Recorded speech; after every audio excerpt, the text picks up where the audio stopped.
Paper 95. The Melchizedek Teachings in the Levant. As India gave rise to many of the religions and philosophies of Eastern Asia, so the Levant was the homeland of the faiths of the Occidental world. The Salem missionaries spread out all over southwestern Asia through Palestine, Mesopotamia, Egypt, Iran, and Arabia, everywhere proclaiming the good news of the gospel of Melchizedek. In some of these lands their teachings bore fruit, in others they met with varying success. Sometimes their failures were due to lack of wisdom, sometimes to circumstances beyond their control. 1. The Salem religion in Mesopotamia. By 2000 BC, the religions of Mesopotamia had just about lost the teachings of the Sethites and were largely under the influence of the primitive beliefs of two groups of invaders, the Bedouin Semites who had filtered in from the western desert, and the barbarian horsemen who had come down from the north.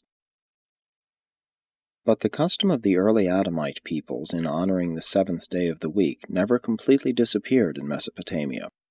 Only during the Melchizedek era, the seventh day was regarded as the worst of bad luck. It was taboo-ridden. It was unlawful to go on a journey, cook food, or make a fire on the evil seventh day. The Jews carried back to Palestine many of the Mesopotamian taboos which they had found resting on the Babylonian observance of the seventh day, the Shabbatum. Although the Salem teachers did much to refine and uplift the religions of Mesopotamia, they did not succeed in bringing the various peoples to the permanent recognition of one God. Such teaching gained the ascendancy for more than 150 years and then gradually gave way to the older belief in a multiplicity of deities. The Salem teachers greatly reduced the number of the gods of Mesopotamia, at one time bringing the chief deities down to 7, Bel, Shamash, Nabu, Anu, Ea, Marduk, and Sin.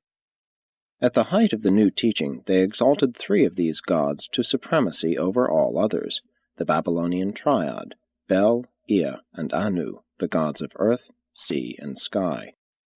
Still other triads grew up in different localities, all reminiscent of the Trinity teachings of the Andites and the Sumerians, and based on the belief of the Salemites in Melchizedek's insignia of the 3 circles. Never did the Salem teachers fully overcome the popularity of Ishtar, the mother of gods and the spirit of sex fertility. They did much to refine the worship of this goddess, but the Babylonians and their neighbors had never completely outgrown their disguised forms of sex worship. It had become a universal practice throughout Mesopotamia for all women to submit, at least once in early life, to the embrace of strangers. This was thought to be a devotion required by Ishtar, and it was believed that fertility was largely dependent on this sex sacrifice. The early progress of the Melchizedek teaching was highly gratifying until Nabodad, the leader of the school at Kish, decided to make a concerted attack upon the prevalent practices of temple harlotry. But the Salem missionaries failed in their effort to bring about this social reform, and in the wreck of this failure, all their more important spiritual and philosophic teachings went down in defeat. This defeat of the Salem gospel was immediately followed by a great increase in the cult of Ishtar, a ritual which had already invaded Palestine as Ashtoreth, Egypt as Isis, Greece as Aphrodite, and the northern tribes as Astarte. And it was in connection with this revival of the worship of Ishtar that the Babylonian priests turned anew to stargazing. Astrology experienced its last great Mesopotamian revival, fortune-telling became the vogue, and for centuries the priesthood increasingly deteriorated. Melchizedek had warned his followers to teach about the one God, the Father and Maker of all, and to preach only the gospel of divine favor through faith alone.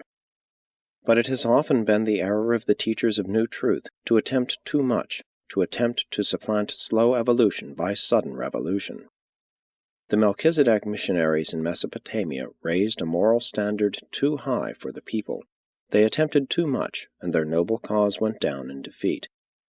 They had been commissioned to preach a definite gospel, to proclaim the truth of the reality of the universal Father, but they became entangled in the apparently worthy cause of reforming the mores, and thus was their great mission sidetracked and virtually lost in frustration and oblivion.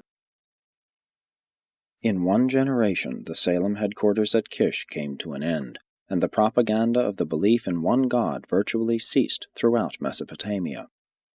But remnants of the Salem schools persisted. Small bands scattered here and there continued their belief in the one Creator and fought against the idolatry and immorality of the Mesopotamian priests.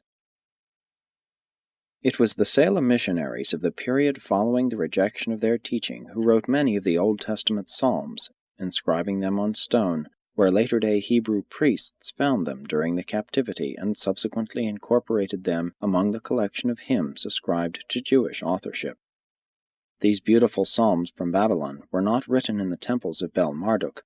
They were the work of the descendants of the earlier Salem missionaries, and they are a striking contrast to the magical conglomerations of the Babylonian priests.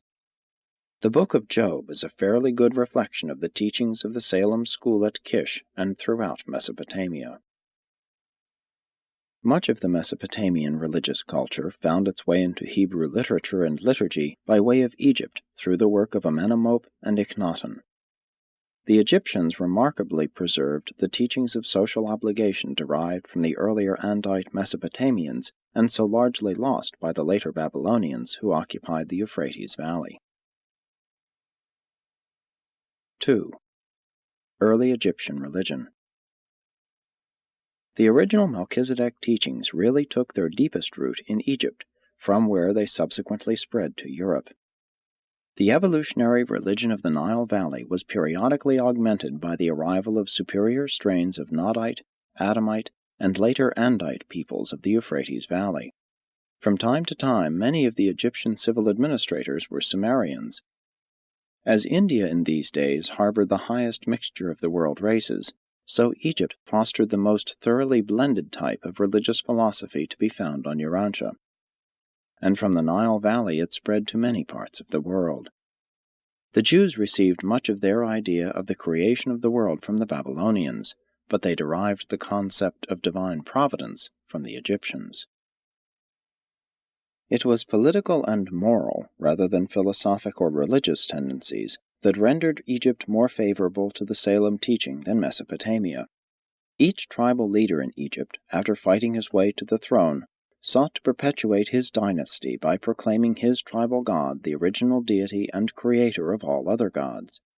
In this way, the Egyptians gradually got used to the idea of a super-god, a stepping stone to the later doctrine of a universal creator deity. The idea of monotheism wavered back and forth in Egypt for many centuries, the belief in one god always gaining ground, but never quite dominating the evolving concepts of polytheism. For ages, the Egyptian peoples had been given to the worship of nature gods. More particularly, did each of the 200 separate tribes have a special group god, one worshipping the bull, another the lion, a third the ram, and so on. Still earlier, they had been totem tribes, very much like the Amorins. In time, the Egyptians observed that dead bodies placed in brickless graves were preserved, embalmed, by the action of the soda-impregnated sand, while those buried in brick vaults decayed. These observations led to those experiments which resulted in the later practice of embalming the dead. The Egyptians believed that preservation of the body facilitated one's passage through the future life. That the individual might properly be identified in the distant future, after the decay of the body, they placed a burial statue in the tomb along with the corpse, carving a likeness on the coffin. The making of these burial statues led to great improvement in Egyptian art. For centuries, the Egyptians placed their faith in tombs as the safeguard of the body and of consequent pleasurable survival after death. The later evolution of magical practices, while burdensome to life from the cradle to the grave, most effectually delivered them from the religion of the tombs. The priests would inscribe the coffins with charm texts, which were believed to be protection against a man's having his heart taken away from him in the nether world. Presently, a diverse assortment of these magical texts was collected and preserved as the Book of the Dead. But in the Nile Valley, magical ritual early became involved with the realms of conscience and character to a degree not often attained by the rituals of those days. And subsequently, these ethical and moral ideals, rather than elaborate tombs, were depended upon for salvation. The superstitions of these times are well illustrated by the general belief in the efficacy of spittle as a healing agent, an idea which had its origin in Egypt and spread therefrom to Arabia and Mesopotamia. In the legendary battle of Horus with Seth, the young god lost his eye, but after Set was vanquished, this eye was restored by the wise god Thoth, who spat upon the wound and healed it. The Egyptians long believed that the stars twinkling in the night sky represented the survival of the souls of the worthy dead. Other survivors, they thought, were absorbed into the sun. During a certain period, solar veneration became a species of ancestor worship. The sloping entrance passage of the Great Pyramid pointed directly toward the pole star, so that the soul of the king, when emerging from the tomb, could go straight to the stationary and established constellations of the fixed stars, the supposed abode of the kings. When the oblique rays of the sun were observed penetrating earthward through an aperture in the clouds, it was believed that they betokened the letting down of a celestial stairway whereon the king and other righteous souls might ascend. King Pepi has put down his radiance as a stairway under his feet whereon to ascend to his mother. When Melchizedek appeared in the flesh, the Egyptians had a religion far above that of the surrounding peoples. They believed that a disembodied soul, if properly armed with magic formulas, could evade the intervening evil spirits and make its way to the judgment hall of Osiris, where, if innocent of murder, robbery, falsehood, adultery, theft, and selfishness, it would be admitted to the realms of bliss. If this soul were weighed in the balance and found wanting, it would be consigned to hell, to the devouress. And this was, relatively, an advanced concept of a future life in comparison with the beliefs of many surrounding peoples. The concept of judgment in the hereafter for the sins of one's life in the flesh on earth was carried over into Hebrew theology from Egypt. The word judgment appears only once in the entire book of Hebrew Psalms, and that particular psalm was written by an Egyptian. 3. Evolution of moral concepts. Although the culture and religion of Egypt were chiefly derived from Andite Mesopotamia and largely transmitted to subsequent civilizations through the Hebrews and Greeks, very much of the social and ethical idealism of the Egyptians arose in the valley of the Nile as a purely evolutionary development. Notwithstanding the importation of much truth and culture of Andite origin, there evolved in Egypt more of a moral culture as a purely human development than appeared by similar natural techniques in any other circumscribed area prior to the bestowal of Michael. Moral evolution is not wholly dependent on revelation. High moral concepts can be derived from man's own experience. Man can even evolve spiritual values and derive cosmic insight from his personal experiential living because a divine spirit indwells him. Such natural evolutions of conscience and character were also augmented by the periodic arrival of teachers of truth, in ancient times from the second Eden, later on from Melchizedek's headquarters at Salem. Thousands of years before the Salem gospel penetrated to Egypt, its moral leaders taught justice, fairness, and the avoidance of avarice.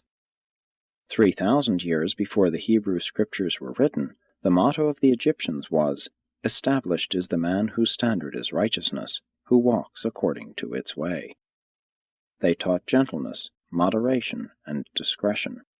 The message of one of the great teachers of this epoch was, "Do right and deal justly with all." The Egyptian triad of this age was truth, justice, righteousness. Of all the purely human religions of Urantia, none ever surpassed the social ideals and the moral grandeur of this one-time humanism of the Nile Valley. In the soil of these evolving ethical ideas and moral ideals, the surviving doctrines of the Salem religion flourished. The concepts of good and evil found ready response in the hearts of a people who believed that Life is given to the peaceful, and death to the guilty. The peaceful is he who does what is loved, the guilty is he who does what is hated. For centuries, the inhabitants of the Nile Valley had lived by these emerging ethical and social standards before they ever entertained the later concepts of right and wrong, good and bad. Egypt was intellectual and moral, but not overly spiritual. In 6,000 years, only 4 great prophets arose among the Egyptians. Amenemop they followed for a season. Ochban they murdered. Akhenaten they accepted, but half-heartedly for 1 short generation. Moses they rejected. Again, was it political rather than religious circumstances that made it easy for Abraham, and later on, for Joseph, to exert great influence throughout Egypt in behalf of the Salem teachings of one God? But when the Salem missionaries first entered Egypt, they encountered this highly ethical culture of evolution blended with the modified moral standards of Mesopotamian immigrants. These early Nile Valley teachers were the first to proclaim conscience as the mandate of God, the voice of deity. 4. The teachings of Amenemop. In due time there grew up in Egypt a teacher called by many the Son of Man, and by others Amenemop. This seer exalted conscience to its highest pinnacle of arbitrament between right and wrong, taught punishment for sin, and proclaimed salvation through calling upon the solar deity. Amenemop taught that riches and fortune were the gift of God, and this concept thoroughly colored the later appearing Hebrew philosophy. This noble teacher believed that God consciousness was the determining factor in all conduct, that every moment should be lived in the realization of the presence of and responsibility to God. The teachings of this sage were subsequently translated into Hebrew and became the sacred book of that people long before the Old Testament was reduced to writing. The chief preachment of this good man had to do with instructing his son in uprightness and honesty in governmental positions of trust, and these noble sentiments of long ago would do honor to any modern statesman. This wise man of the Nile taught that riches take themselves wings and fly away, that all things earthly are evanescent. His great prayer was to be saved from fear. He exhorted all to turn away from the words of men to the acts of God. In substance, he taught, man proposes, but God disposes. His teachings, translated into Hebrew, determined the philosophy of the Old Testament book of Proverbs. Translated into Greek, they gave color to all subsequent Hellenic religious philosophy. The later Alexandrian philosopher Philo possessed a copy of the Book of Wisdom. Amenemop functioned to conserve the ethics of evolution and the morals of revelation, and his writings passed them on both to the Hebrews and to the Greeks. He was not the greatest of the religious teachers of this age, but he was the most influential in that he colored the subsequent thought of 2 vital links in the growth of Occidental civilization: the Hebrews, among whom evolved the acme of Occidental religious faith, and the Greeks, who developed pure philosophic thought to its greatest European heights. In the book of Hebrew Proverbs, chapters 15, 17, 20, and chapter 22, verse 17 to chapter 24, verse 22, are taken almost verbatim from Amenemop's Book of Wisdom. The first psalm of the Hebrew Book of Psalms was written by Amenemop and is the heart of the teachings of Akhenaten. 5. The remarkable Akhenaten.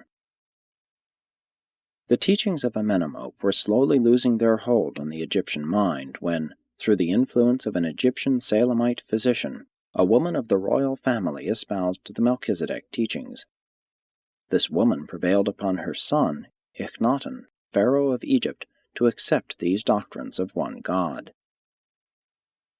Since the disappearance of Melchizedek in the flesh, no human being up to that time had possessed such an amazingly clear concept of the revealed religion of Salem as Akhenaten. In some respects, this young Egyptian king is one of the most remarkable persons in human history. During this time of increasing spiritual depression in Mesopotamia, he kept alive the doctrine of El Elyon, the one God, in Egypt, thus maintaining the philosophic monotheistic channel which was vital to the religious background of the then future bestowal of Michael. And it was in recognition of this exploit, among other reasons, that the child Jesus was taken to Egypt, where some of the spiritual successors of Akhenaten saw him, and, to some extent, understood certain phases of his divine mission to Urantia. Moses, the greatest character between Melchizedek and Jesus, was the joint gift to the world of the Hebrew race and the Egyptian royal family. And had Akhenaten possessed the versatility and ability of Moses, had he manifested a political genius to match his surprising religious leadership, then would Egypt have become the great monotheistic nation of that age. And if this had happened, it is barely possible that Jesus might have lived the greater portion of his mortal life in Egypt. Never in all history did any king so methodically proceed to swing a whole nation from polytheism to monotheism, as did this extraordinary Akhenaten. With the most amazing determination, this young ruler broke with the past, changed his name, abandoned his capital, built an entirely new city, and created a new art and literature for a whole people. But he went too fast. He built too much, more than could stand when he had gone. Again, he failed to provide for the material stability and prosperity of his people, all of which reacted unfavorably against his religious teachings when the subsequent floods of adversity and oppression swept over the Egyptians. Had this man of amazingly clear vision and extraordinary singleness of purpose had the political sagacity of Moses, he would have changed the whole history of the evolution of religion and the revelation of truth in the Occidental world. During his lifetime, he was able to curb the activities of the priests, whom he generally discredited, but they maintained their cults in secret and sprang into action as soon as the young king passed from power, and they were not slow to connect all of Egypt's subsequent troubles with the establishment of monotheism during his reign.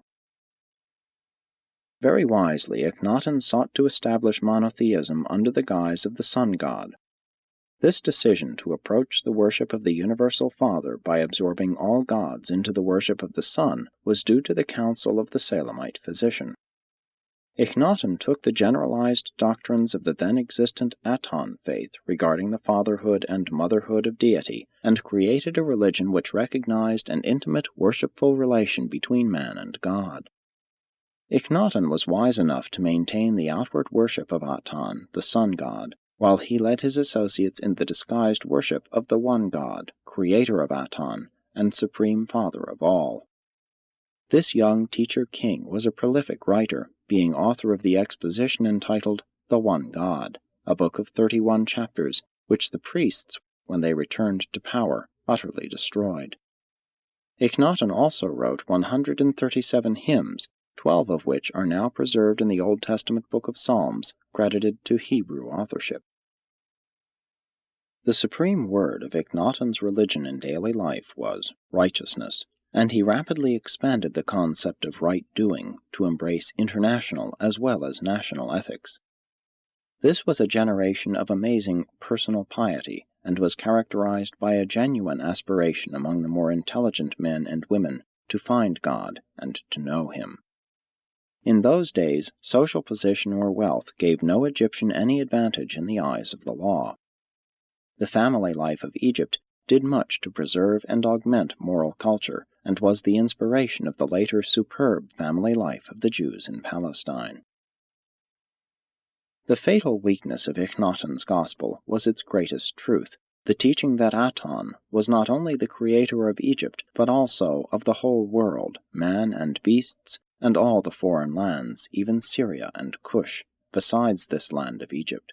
He sets all in their place, and provides all with their needs. These concepts of deity were high and exalted, but they were not nationalistic. Such sentiments of internationality in religion failed to augment the morale of the Egyptian army on the battlefield, while they provided effective weapons for the priests to use against the young king and his new religion. He had a deity concept far above that of the later Hebrews, but it was too advanced to serve the purposes of a nation-builder. Though the monotheistic ideals suffered with the passing of Akhenaten, the idea of one God persisted in the minds of many groups, The son-in-law of Akhenaten went along with the priests back to the worship of the old gods, changing his name to Tutankhamun. The capital returned to Thebes, and the priests waxed fat upon the land, eventually gaining possession of 1/7 of all Egypt, and presently one of this same order of priests made bold to seize the crown. But the priests could not fully overcome the monotheistic wave. Increasingly, they were compelled to combine and hyphenate their gods. More and more the family of gods contracted. Akhenaten had associated the flaming disk of the heavens with the Creator God, and this idea continued to flame up in the hearts of men, even of the priests, long after the young reformer had passed on. Never did the concept of monotheism die out in the hearts of men in Egypt and in the world. It persisted even to the arrival of the Creator Son of that same Divine Father, the one God whom Akhenaten had so zealously proclaimed for the worship of all Egypt. The weakness of Akhenaten's doctrine lay in the fact that he proposed such an advanced religion that only the educated Egyptians could fully comprehend his teachings. The rank and file of the agricultural laborers never really grasped his gospel, and were, therefore, ready to return with the priests to the old-time worship of Isis and her consort Osiris, who was supposed to have been miraculously resurrected from a cruel death at the hands of Set, the god of darkness and evil. The teaching of immortality for all men was too advanced for the Egyptians. Only kings and the rich were promised a resurrection. Therefore did they so carefully embalm and preserve their bodies in tombs against the day of judgment. But the democracy of salvation and resurrection as taught by Akhenaten eventually prevailed, even to the extent that the Egyptians later believed in the survival of dumb animals. Although the effort of this Egyptian ruler to impose the worship of one god upon his people appeared to fail, it should be recorded that the repercussions of his work persisted for centuries both in Palestine and Greece, and that Egypt thus became the agent for transmitting the combined evolutionary culture of the Nile and the revelatory religion of the Euphrates to all of the subsequent peoples of the Occident. The glory of this great era of moral development and spiritual growth in the Nile Valley was rapidly passing at about the time the national life of the Hebrews was beginning, and consequent upon their sojourn in Egypt, these Bedouins carried away much of these teachings and perpetuated many of Akhenaten's doctrines in their racial religion. 6. The Salem Doctrines in Iran. From Palestine, some of the Melchizedek missionaries passed on through Mesopotamia and to the great Iranian plateau. For more than 500 years the Salem teachers made headway in Iran, and the whole nation was swinging to the Melchizedek religion when a change of rulers precipitated a bitter persecution which practically ended the monotheistic teachings of the Salem cult.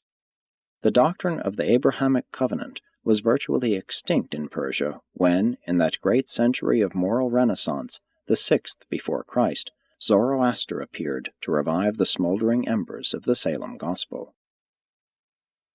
This founder of a new religion was a virile and adventurous youth who, on his first pilgrimage to Ur in Mesopotamia, had learned of the traditions of the Caligastia and the Lucifer rebellion, along with many other traditions, all of which had made a strong appeal to his religious nature.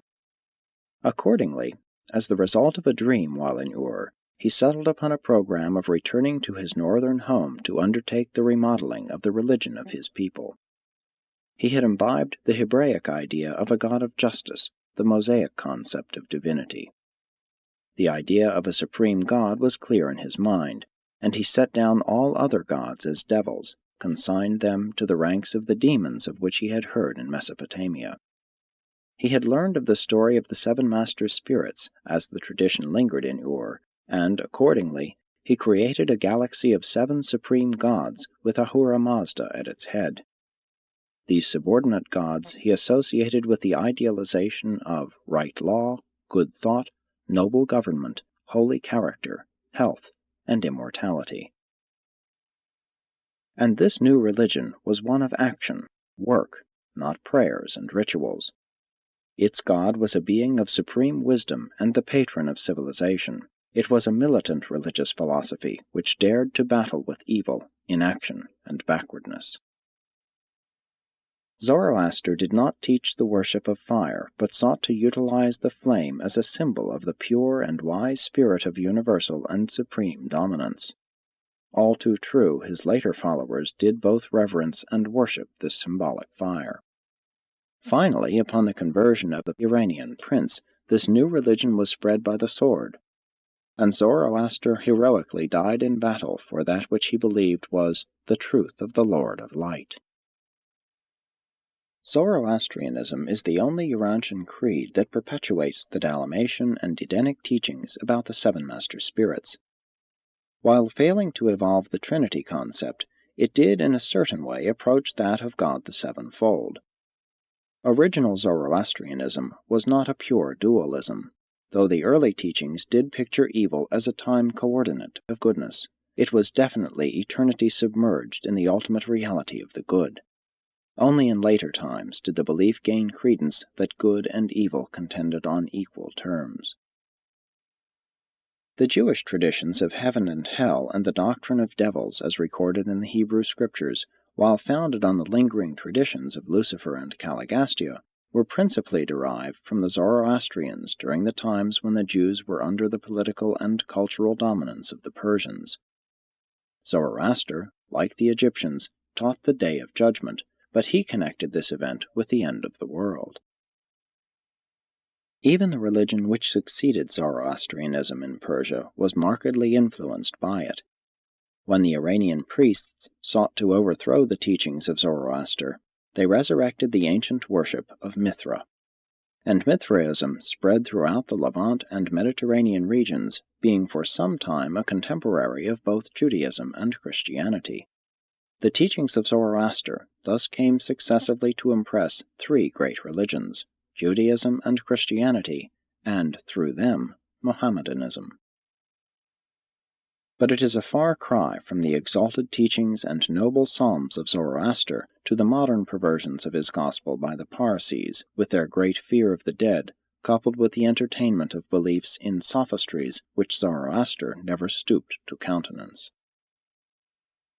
This great man was one of that unique group that sprang up in the 6th century before Christ to keep the light of Salem from being fully and finally extinguished, as it so dimly burned to show man in his darkened world the path of light leading to everlasting life. 7. The Salem Teachings in Arabia. The Melchizedek teachings of the one God became established in the Arabian desert at a comparatively recent date. As in Greece, so in Arabia the Salem missionaries failed because of their misunderstanding of Macaventa's instructions regarding over-organization. But they were not thus hindered by their interpretation of his admonition against all efforts to extend the gospel through military force or civil compulsion. Not even in China or Rome did the Melchizedek teachings fail more completely than in this desert region so very near Salem itself. Long after the majority of the peoples of the Orient and Occident had become respectively Buddhist and Christian, the desert of Arabia continued as it had for thousands of years. Each tribe worshipped its olden fetish, and many individual families had their own household gods. Long the struggle continued between Babylonian Ishtar, Hebrew Yahweh, Iranian Ahura, and Christian Father of the Lord Jesus Christ. Never was one concept able fully to displace the others. Here and there throughout Arabia were families and clans that held on to the hazy idea of the one God. Such groups treasured the traditions of Melchizedek, Abraham, Moses, and Zoroaster. There were numerous centers that might have responded to the Jesusonian gospel, but the Christian missionaries of the desert lands were an austere and unyielding group in contrast with the compromisers and innovators who functioned as missionaries in the Mediterranean countries. Had the followers of Jesus taken more seriously his injunction to go into all the world and preach the gospel, and had they been more gracious in that preaching, less stringent in collateral social requirements of their own devising, then many lands would gladly have received the simple gospel of the carpenter's son, Arabia among them. Despite the fact that the great Levantine monotheisms failed to take root in Arabia, this desert land was capable of producing a faith which, though less demanding in its social requirements, was nonetheless monotheistic. There was only one factor of a tribal, racial, or national nature about the primitive and unorganized beliefs of the desert, and that was the peculiar and general respect which almost all Arabian tribes were willing to pay to a certain black stone fetish in a certain temple at Mecca. This point of common contact and reverence subsequently led to the establishment of the Islamic religion. What Yahweh, the volcano spirit, was to the Jewish Semites, the Kaaba stone became to their Arabic cousins. The strength of Islam has been its clear-cut and well-defined presentation of Allah as the one and only deity. Its weakness, the association of military force with its promulgation, together with its degradation of woman. But it has steadfastly held to its presentation of the one universal deity of all, who knows the invisible and the visible. He is the merciful and the compassionate. Truly God is plenteous in goodness to all men. And when I am sick, it is He who heals me. For whenever as many as three speak together, God is present as a fourth. For is He not the first and the last, also the seen and the hidden? Presented by a Melchizedek of Nevadon.